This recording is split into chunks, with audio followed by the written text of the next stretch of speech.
Alright folks, back again. I just thought I'd just drop in and do this quick recording. I think I might have something going up this evening already, so this is probably going to go out tomorrow morning.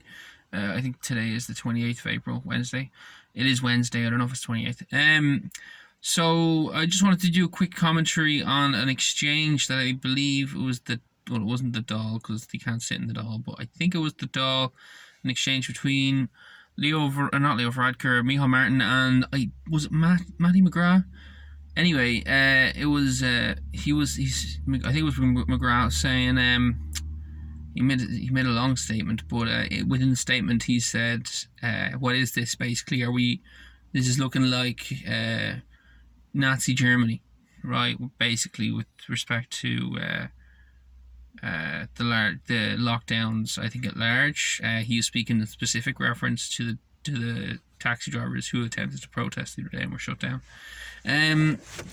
Anyway, Martin Gras is absolutely wrong, obviously, because it's more like communism. Like, no, I don't mean to be a hyperbolic kind of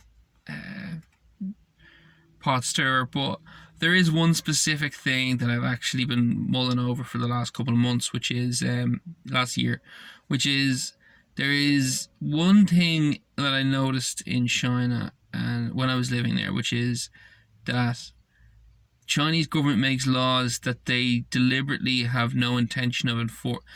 It's hard to say that to what extent this is deliberate and to what extent it's just how it plays out, because now that I'm seeing in Ireland, I feel I have a new perspective on it. But the Chinese government creates laws that it cannot possibly enforce, and because of this, what ends up happening is those laws end up being selectively enforced on people that they are actually after for other means. So, for example, this is just purely hypothetical, obviously nothing to do with my case, but if you were teaching English in China and you weren't, if you didn't have a working visa, the police would come in semi-regularly, not regularly, they were in, anyway, they would visit on occasion, and they would kind of just keep the fear of God in you and would be checking up on the school. But they would never actually enforce the law of checking people's visas and determining whether or not someone should be teaching, right? And I learned since that the reason that the way they actually enforce that law is, and this is from someone who runs a school there in Beijing, basically the only time you'd ever worry as a teacher illegally teaching in China English is if there's something going on with people of, let's say, white people. Let's say you're white and they're white people living in the area, and those white people do something that is of significant negative public, it doesn't look good, really. An obvious one would be drugs. Obviously, China has very strong drug laws. So if these white people are seen to disrespect those laws out and about causing trouble, and they're caught doing it, you might see a crackdown by the Chinese police, by the CCP, well, not CCP's party, but Chinese police. They all work for the same thing, and you might see a crackdown where they round up people from the schools as well. And so they'll use it as basically they'll make an example of these people. And the idea is basically, you better follow our laws or we will arrest and possibly deport, possibly jail you. And anyway, what I'm saying is, in a long-winded way, is they made these laws that they enforced selectively. All right, I've heard this referred to as two-tier policing. And it's not just an Irish thing now. It's become increasingly prevalent since the beginning of lockdown, I think, in a number of countries, where governments create laws around lockdown, around restrictions and sanitization and social distancing and all that jazz.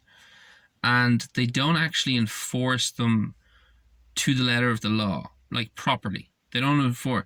So you might see, and I have seen, guards walking around town, walking by people who will be breaking those restrictions on the street right in front of them.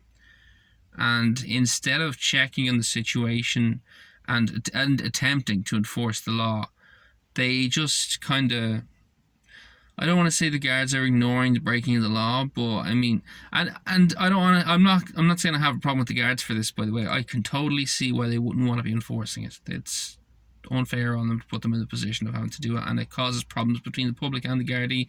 And there's already enough problems between the public and the Gardaí. And so I've seen this where the guards don't enforce these laws and these people, and the people kind of just go about their business and they ignore rules, and it is inconsistent. It ends up with an inconsistent rule, because what happens is, if the guard does have a problem with you for a separate reason, and you also, because everyone is breaking these restrictions, you also happen to be breaking the restrictions, then those restrictions can be used to justify an arrest or a fine or whatever the case may be in your given country. And that is two-tier policing. It is prevalent definitely in China. I believe it's prevalent in Russia. It is apparently common in communist communists and, you know, severe left, like as in kind of dictatorship type governments, because they don't have the manpower to enforce the laws properly, and they don't.